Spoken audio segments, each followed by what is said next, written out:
Reno, Nevada was still dark when Brianna Denison sent her last text. She was 19 years old, home for winter break, and spending a weekend the way so many young people did in that college area, moving from one friend's house to the next, chasing music, noise, and warmth through a cold January night. She had a life that felt full. School in Santa Barbara. A psychology program, plans to work with children, a boyfriend, a wide circle of friends, and a mother, Brianna Dennison, who had built her whole world around her daughter after Brianna's father died suddenly when Brianna was 6. Mother and daughter were close in a way people noticed right away. They talked constantly. They shared daily details. They were protective of each other. Friends described them as best friends, the kind of pair who did not miss birthdays, did not forget to check in, did not let distance break the bond. Even when Brianna moved to California, she kept her mother updated with photos and messages, all proof that everything was okay. That winter, Brianna came back to Reno for a break from college. She and her friends planned a packed weekend, snowboarding during the day, parties at night. For them, it was a short window to forget deadlines and responsibilities. On Friday, January 18, 2008, Brianna went to her friend Katie's house. Katie lived in a house just off the University of Nevada, Reno campus, and it was known as a place where people stayed, crashed, and came and went. Friends compared it to a hotel. The door was often unlocked. Guests were common. The weekend began the way it was supposed to, with dancing, laughter, and a crowded bed at the end of the night. Saturday, January 19th, started slower. Brianna went to her mom's house to do laundry. Then she and Bridget went to see the movie 27 Dresses. Brianna was getting sick, a cold coming on, and she hesitated about going out again that night. But the band mattered to her, and by 9:00 p.m., she hugged her mother goodbye. Later, Brianna texted Bridget and asked if she wanted her to check in when she got back. Bridget told her not to worry. Brianna was going to be at Katie's house. That was the last moment that felt normal. After the concert, Brianna and Katie met up with their friend, Jessica. The three of them rode a shuttle bus and ended up at Sam's Regency Casino Hotel for another party. It was cold outside, the kind of winter cold that made people rush from doors to cars and back again. After a couple of hours, Jessica decided she was done for the night. In the parking lot, she asked a man she did not know, a man sitting in an SUV, if he could give her a lift. He agreed, and she later admitted it had been a bad idea, even though the distance was short. Around 3:30 a.m., Katie and Brianna caught a ride with a friend and returned to the house near campus. The night was winding down. The air inside was still, heavy with sleep and leftover noise. Katie headed to her room. Brianna did not want to squeeze into the bed with her. She chose the couch instead. The couch was positioned near a glass door that was never locked. At 4:00 a.m., Katie and Brianna said goodnight. At 4:23 a.m., Brianna sent a text to her boyfriend in Oregon. Then the house fell silent. When morning came, it came fast. Katie and Jessica woke up around 9:00 a.m. They walked into the kitchen and started making breakfast. The kitchen faced the couch. Brianna was not there. At first, it did not feel like danger. It felt like a friend wandering upstairs to sleep in an empty room. The house had roommates. It had spare bedrooms. People moved around. Katie walked to a door she thought Brianna might be behind and knocked, calling out that it was time to get up. No answer. At 9:45 a.m., she tried again. Silence. Then the casual concern turned into panic. Brianna was not in any room. She was not in the bathroom. She was not outside. Her cell phone was still there. Her purse was still there. Her shoes were still there. Clothing was still there. Everything about the scene said she had gone to sleep and never left on purpose. Reno in January was freezing. Snow was on the ground. No one believed Brianna had decided to walk out barefoot and without her phone. Not with all her belongings left behind. Katie called Brianna's mother, Bridget, and told her Brianna was missing. Bridget began moving immediately, trying to get to the house as quickly as possible. Then Katie saw something that changed the entire tone of the morning. A pillow she had given to Brianna had blood on it. 2 small spots and a small spatter along with mascara stains. It looked like the kind of detail that should never exist in a normal morning scene. Katie called Bridget back, hysterical, and told her about the blood. Bridget told her to call for help. Within a short time, Brianna's mother, her aunt, and officers were at the house. There were no obvious signs of a struggle. No broken furniture, no overturned lamps, no smashed glass, but the blanket Brianna had slept with was found in the kitchen, and the stuffed brown bear she had used as an extra pillow was gone. In those first hours, the evidence pointed in one direction. Brianna Dennison had been taken. The blood was tested. It was Brianna's. The stain suggested an actively bleeding injury, and or near her mouth, throat, or nose pressed hard against the pillow. It was not just a smear, it was a sign of force. Because of where the blanket was found, the back doorknob was swabbed for DNA. The profile that came back was an unknown male. At the same time, the case hit a barrier that was hard to accept. There was a backlog of around 3,000 DNA samples waiting to be processed. The unknown male profile did not match anything immediately available. It did not produce a name. The city responded anyway. The case spread across Reno fast. People wore blue ribbons because blue was Brianna's favorite color. Electronic billboards that normally advertised performers began showing Brianna's face. Volunteers organized searches. 9 units covered ground. Helicopters looked from above. A reward was offered. Tips poured in. Within days, the community raised about $150,000 to speed up DNA processing. Sample after sample was pushed forward. None matched the unknown male profile. The national database produced no match either. So the case became the kind that makes a city feel watched. Not because cameras were everywhere, but because a predator was. A key detail emerged from the neighborhood.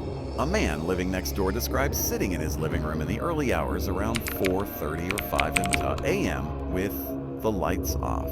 He saw a shadow outside his property. Someone tried to force open his door, pushing on the handle, pushing the door. He did not get up. He assumed it was a drunk kid trying to find the wrong house. But it was not a drunk kid. It was the same man who had gone to Katie's house and taken Brianna from the couch. As the search expanded, a pattern came into view. The abduction did not appear to be the first attack. In November 2007, a 21-year-old student had been grabbed in a parking lot, pushed to the ground at gunpoint, and attacked. She screamed. The attacker panicked and ran, dropping a packet of condoms. In December 2007, a 22-year-old exchange student was grabbed outside her home in the early morning hours. Her nose and mouth were covered until she lost consciousness. When she woke up, she was in a truck. The truck drove only a short distance. She was sexually assaulted inside the vehicle. The attacker told her not to look at him. When he took her home, he told her to get out and not look back. She described a white male with hair on his chin and tanned arms. She noticed details inside the truck. A radio with distinctive red and blue lights. A baby's shoe on the floor. Like both she and the November victim reported the attacker took their underwear. DNA from those attacks existed, and the DNA from those attacks matched the DNA found on the doorknob at Katie's house. That meant the same offender had moved from assault to abduction, and the violence had escalated. The attacks had occurred within a tight radius of about 4 blocks. The suspect was described as a white male, roughly 28 to 40 years old, 5'6" to 6 feet tall, driving an SUV or an extended cab pickup. He was believed to be the type who stayed unobtrusive, stalking quietly, then becoming more violent with each crime. Fear in the community grew. People believed he would strike again. More than 5,000 tips came in. Over 700 men volunteered DNA samples, hoping to eliminate themselves and narrow the search. Weeks passed.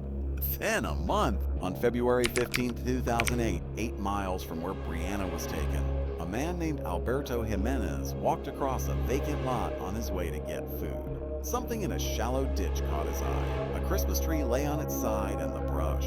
Then he noticed socks. As he got closer, he thought he was looking at a mannequin beneath the tree. Then he saw a wound on the shoulder and understood it was a body. He ran back for help. Soon the body was at a drainage culvert about 40 feet from Sand Hill Road. The next day, February 16, an autopsy confirmed the remains were Brianna Dennison. She had been strangled. She was found naked except for socks. Under her right knee were 2 pairs of underwear, one pink and one black. The pink pair belonged to Katie. The other pair was not identified. DNA collected from Brianna's body matched the DNA from the doorknob and the prior attacks. A memorial formed at the spot where she was found, flowers and candles and cards placed in the dirt, the kind of offerings people leave when they have no other way to do something for the dead. In March, another detail emerged that clarified how the offender thought. He kept the underwear of his victims as trophies, then left underwear at the crime scene as a calling card. The placement was deliberate. It was not random. It was meant to be discovered. The hunt continued through the year. And the city remained on edge, waiting for the one tip that would cut through thousands of dead ends. That tip arrived on November 1. A woman had told a friend she found underwear in her ex-boyfriend's truck. When she confronted him, his reaction was odd. He had moved suddenly after Brianna's body was found. Despite living in the area since 2002, he had sold his truck. He also had a history that included animal abuse and domestic violence, including breaking a puppy's leg, lunging at someone with a knife, and abusing an ex-girlfriend. He had been arrested for felony domestic violence, but no DNA sample had been taken at the time. His name was James Michael Biela. He was 27 years old. James was a construction worker. He had been in the Marines. He was trained in martial arts. He knew the campus area well because he had worked on a construction job there the year before. Once he was identified, surveillance began. When contacted, James did not ask what the investigation was about. The next day, he refused to give a voluntary DNA sample. He claimed he had been with his girlfriend on the day Brianna went missing. The girlfriend said that was not true. A different path was used to get the genetic link. A DNA sample was taken from the son James shared with that woman. The result made it almost certain that the child's biological father, James Biela, was the same person who left the unknown DNA on the doorknob. On November 25, James went to pick up his son from preschool. He was taken into custody. He was required to give a DNA sample. It matched. Aww. The charges covered more than Brianna's murder. They included kidnapping and sexual assaults tied to the earlier attacks near campus. Witnesses testified during preliminary hearings. Brianna's neck injuries were consistent with the possibility that one of the underwear items found near her had been used to asphyxiate her. One surviving victim identified James as her attacker. The other survivor linked him through details of his truck, and fibers found on the victim's clothing matched fibers from inside his truck. James was held without bail. During the proceedings, more information surfaced about his behavior and movements. On the same day Brianna's body was found, James quit his job, took his last paycheck, and left for Washington State. He had been gone for months. Neighbors noticed the absence but did not understand what it meant at the time. The trial unfolded over weeks, then it ended. After 6 hours of deliberation, a jury found James Michael Biela guilty of sexual assault, guilty of first-degree kidnapping, guilty of first-degree murder of Brianna Dennison, guilty of sexual assault on Brianna. The case moved into its penalty phase. The choice was life imprisonment or death. During that phase, family members described an upbringing shaped by severe abuse and violence. The defense argued for life without parole, pointing to childhood trauma and the fact that James had no criminal record at the time of the attacks. The jury did not accept it as mitigation. James Michael Biela was sentenced to death. On August 18, 2010, a death warrant was signed. The sentence triggered automatic appeals. 2 months after the death sentence, another sentencing followed for the additional attacks. James received life with the possibility of parole for 3 counts of rape and 1 count of kidnapping. The sentence was added to honor the surviving victims and to ensure that if the capital conviction was overturned later, he would still face decades behind bars. Years later, in 2013, Brianna's law was signed in Nevada. Under that law, anyone arrested for a felony in the state must provide a DNA sample and pay for it to be processed. Brianna's case had shown what a delay in DNA collection could cause. A decade after Brianna was abducted, another disappearance struck the extended family.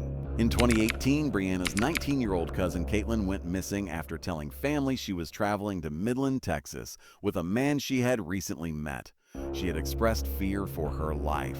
Years later, Brianna Dennison remained missing. But in Reno, the story that began on a freezing January night in 2008 remained fixed around one name: Brianna Dennison. She went to sleep on a couch near an unlocked glass door in a house where people came and went, believing the night was over. James Michael Biela came through that door, pressed her face into a pillow until blood and saliva stained the fabric, forced her out into the cold, and took her away. He strangled her and left her body beneath a fallen Christmas tree in a shallow ditch 8 miles from where he took her, with socks still on her feet and underwear left behind as a message. And when the verdict finally came, it stamped the truth into the record. The man who had stalked women near the University of Nevada, Reno, whose violence had escalated from attack to abduction to murder, was James Michael Biela.